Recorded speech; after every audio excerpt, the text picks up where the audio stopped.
बिस्मिल्लाहिर्रहमानिर्रहीम। I am Syed Numan Hussain Shah from Baghat Kashmir. पिछली video में हमने फाइनल अकाउंट के बारे में बात की थी कि फाइनल अकाउंट में हम ट्रेडिंग अकाउंट कैसे बनाते हैं। जो हमने कल ट्रेडिंग अकाउंट के बारे में बात की थी कि क्रेडिट साइड पे हमारे पास क्या आएगा और डेबिट साइड पे हमारे पास डायरेक्ट एक्सपेंसेस आ जाएंगे। डायरेक्ट एक्सपेंसेस क्या होते हैं? जब कोई भी जो भी ट्रेडर इन्वेस्टर माल खरीदता है और वो अपने गोदाम तक पहुंचाने के लिए जो भी उसके पास एक्सपेंस लगते हैं या वो उसको हम डायरेक्ट एक्सपेंस कहते हैं। आज हम बात करेंगे ट्रेडिंग अकाउंट की, हमने तो कर ली थी। आज हम बात करेंगे प्रॉफिट एंड लॉस अकाउंट और बैलेंस शीट की। सबसे पहले प्रॉफिट एंड लॉस अकाउंट क्या होता है? Profit and loss account has been prepared to find out net profit and loss of the business. Profit and loss account हम net profit बनाने के लिए, नेट प्रॉफिट मालूम करने के लिए बनाते हैं, और ट्रेडिंग अकाउंट हम ग्रॉस प्रॉफिट मालूम करने के लिए बनाते हैं। उसके बाद balance sheet is a statement of assets and liabilities and capital prepared under double entry book system. Balance sheet में हम एसेट्स और लायबिलिटीज लिख के हमारे जो भी वाजबात और अखराजात जाते होते हैं उनको हम मालूम करते हैं कि हमारी बिजनेस की फाइनेंशियल पोजीशन कैसी है।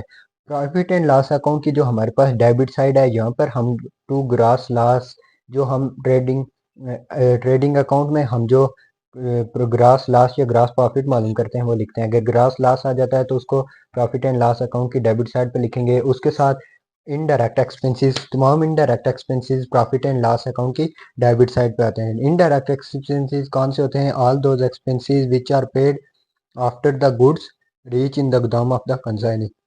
इनडायरेक्ट एक्सपेंसेस वो होते हैं कि जब जो भी ट्रेडर या इन्वेस्टर है वो अपने गोदाम के बाद जो माल बेचने में जितने भी अखराजात करता है, उस वो सारे जो रेंट होता है, किराया होता है वगैरह, उसके बाद वेजेस, जो भी चीज़ें, वेजेस जो भी चीज़ें सैलरीज दे जाती हैं मुलाजमों को, वो सब चीज़ें प्रॉफिट एंड लॉस अकाउंट की डेबिट साइड पे आ जाएंगी। और उसकी क्रेडिट साइड पे जो ग्रास प्रॉफिट हम ट्रेडिंग अकाउंट से मालूम करते हैं और तमाम इनकम्स आ जाती हैं। जो नेट प्रॉफिट हम मालूम करते हैं प्रॉफिट एंड लॉस अकाउंट से, वो बैलेंस शीट में कैपिटल में जाके ऐड होता है।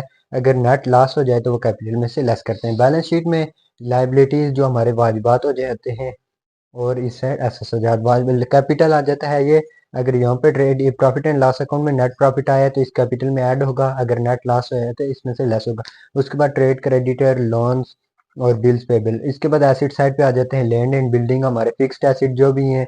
उसके बाद stock, debtor, bill receivable, cash जो भी हमारे पास एट बैंक एट हैंड, ये हमारे पास बैलेंस शीट में आ जाती हैं।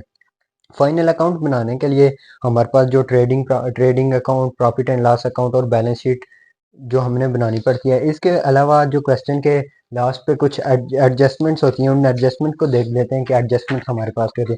एडजस्टमेंट कुछ इस तरह से आएगी, जो भी एडजस्टमेंट होगी वो एक तो बैलेंस शीट में आएगी या एसेट साइड पे या लाइबिलिटी साइड पे, और दूसरी trading profit and loss account की या डेबिट साइड पे आएगी या क्रेडिट साइड पे। पहली एडजस्टमेंट है हमारे पास क्लोजिंग स्टॉक। क्लोजिंग स्टॉक को हम trading profit and loss account की डेबिट साइड पे लिखते हैं और बैलेंस शीट की एसेट साइड पे लिखते हैं। उसके बाद आउटस्टैंडिंग एंड अनपेड एक्सपेंसेस, उनको हम प्रॉफिट एंड लॉस अकाउंट की जो डेबिट साइड है उसमें जो भी मुतलका एक्सपेंस है, अगर आउटस्टैंडिंग सैलरीज है तो उसको हम सैलरीज में प्लस करेंगे और बैलेंस शीट की लाइबिलिटी साइड पे लिखेंगे। Prepaid and paid in advance, इसको हम प्रॉफिट एंड लॉस अकाउंट की डेबिट साइड में मुतलका एक्सपेंस से लेस करते हैं जो भी होगा, और बैलेंस शीट में एसेट्स लिखेंगे। उसके बाद अक्रूड इनकम, जो भी हमारी इनकम होगी प्रॉफिट एंड लॉस अकाउंट की क्रेडिट साइड पे हम मुतलका इनकम में प्लस करेंगे। जैसे इंश्योरेंस रिसीव्ड है तो उसके ऊपर उसको हम प्लस कर देंगे और बैलेंस शीट की एसेट साइड पे लिखेंगे। उसके बाद अनअर्न इनकम आ जाती है। प्रॉफिट एंड लॉस अकाउंट की क्रेडिट साइड पे मुतलका इनकम से लेस करेंगे और बैलेंस शीट की लाइबिलिटी साइड से लिखेंगे। और डेप्रिसिएशन आ जाती है।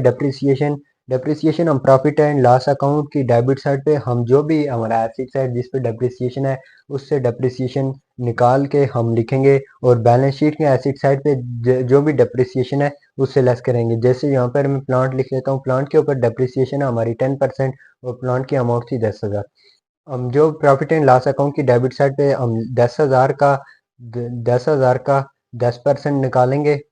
उसको हम जो भी आंसर आएगा उसको हम प्रॉफिट एंड लॉस अकाउंट की डेबिट साइड पे, और बैलेंस शीट में हम लिखेंगे पहले इस तरह लिखेंगे, प्लांट 10,000 इस तरह लिख के फिर लिखेंगे लेस डेप्रिसिएशन, इस तरह एसिड्स पे लिखेंगे। एसिड पे जो भी डेप्रिसिएशन आएगी माइनस करके आउटर कॉलम में, अमाउंट के कॉलम में लिख देंगे। इस तरह हमने डेप्रिसिएशन फाइंड करनी है। तो फाइनल अकाउंट में हम जो trading account, profit and loss account और बैलेंस शीट बनाएंगे उसके ऊपर हम बात करेंगे। सबसे पहले हम देखेंगे कि ट्रेडिंग अकाउंट में हमने क्या किया। ट्रेडिंग अकाउंट में हमने ग्रास प्रॉफिट मालूम किया या ग्रास लॉस मालूम किया है, उसको हम ले जाते हैं प्रॉफिट एंड लॉस अकाउंट में। प्रॉफिट एंड लॉस अकाउंट में हम उसको ले गए और उसके प्रॉफिट एंड लॉस अकाउंट में हमने नेट प्रॉफिट या नेट लॉस मालूम किया। नेट प्रॉफिट और नेट लॉस को हमने कैपिटल में ऐड या लेस किया। उसके बाद बैलेंस शीट के हमें जो भी एसिड्स हैं, लायबिलिटीज हैं, इन दोनों को इक्वल करना पड़ता है। ये सेकंड ईयर के लेवल में जो क्वेश्चन आते हैं बैलेंस शीट के, उसके ऊपर हम बात करेंगे। इन दोनों को अगर आपने सेम कर दिया, अगर आपकी अमाउंट बराबर आ गई तो आपका क्वेश्चन ठीक हो जाएगा। बाज़ क्वेश्चन में अमाउंट बराबर नहीं आ जाती, उनमें अलग से एक लेस एक्सपेंसेस वगैरह करने पड़ते हैं। नेक्स्ट वीडियो में हम फुल फाइनल अकाउंट बनाएंगे जिसमें हम पूरा trading account, profit and loss account और बैलेंस शीट बनाएंगे। तब तक के लिए अल्लाह हाफिज़।